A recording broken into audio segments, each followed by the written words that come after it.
আসসালামু আলাইকুম দর্শক, আমরা এখন যাচ্ছি। আমাদের এক বাড়িতে লিচু ভাঙা পড়েছে।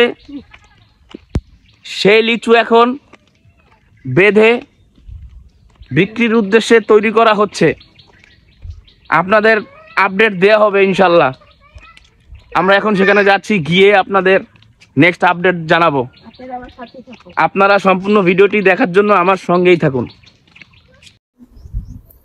তো অবশেষে আমরা চলে আসলাম আমাদের যেখানে লিচু ভাঙা হচ্ছে এবং লিচু গোছানো হচ্ছে এবং পর্যায়ক্রমে 50টা 100টা করে লিচু বাঁধা হচ্ছে সেই স্থানে। তো এখানে অনেকগুলি লিচু বাঁধা হয়ে গেছে, এখানে প্রায় 2500 থেকে 3000 লিচু বাঁধা হয়ে গেছে। তো আর অল্প কিছু এখানে বাকি রয়েছে। অন্য বাগান থেকে অলরেডি আরো লিচু ভাঙা হচ্ছে, সেইগুলি অলরেডি এখানে চলে এসেছে। তো এখান থেকে আস্তে আস্তে আমরা এই লিচুগুলি নামিয়ে নতুন করে আবার বাঁধা শুরু হবে, বাছাই করে তারপর বাঁধা শুরু হবে।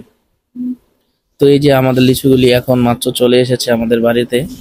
তো এখান থেকে এই যে লিচুর ঝুড়িগুলি নামানো হচ্ছে একে একে। তো এই যে নামিয়ে রাখছে লিচুগুলি।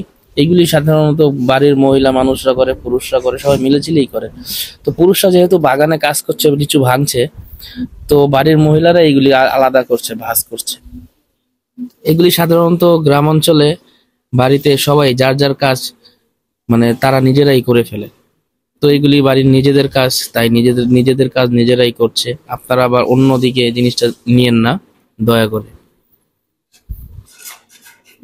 আর আমাদের এখানের একটা পরিবেশটাই এরকম, যাদের বাড়ির লিচু গাছ বাগান থাকে, তো সেই বাড়িতে সবাই মিলে খুব বন্ধুত্ব স্বরূপ আচরণের মাধ্যমে এইগুলি বাছাই করা হয়।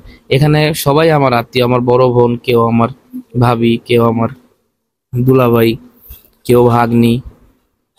তো এই যে সবাই লিচু বাছাইকরণ কাজ করতেছে। তো লিচুর এখানে ছোট বড় বাছাই করা হচ্ছে, কোনটা পোকা, কোনটা একটু দাগ, এগুলি সব বাছাই করা হচ্ছে। ওই যে ঝুড়ির মধ্যে দাগালা পোকালা লিচুগুলি আলাদা করে রাখা হচ্ছে।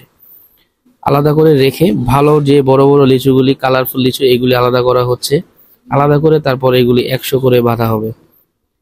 100 করে বেঁধে তারপর বিক্রির উদ্দেশ্যে বা যে যেখানে নিয়ে যায় সেখানকার উদ্দেশ্যে পাঠানো হবে।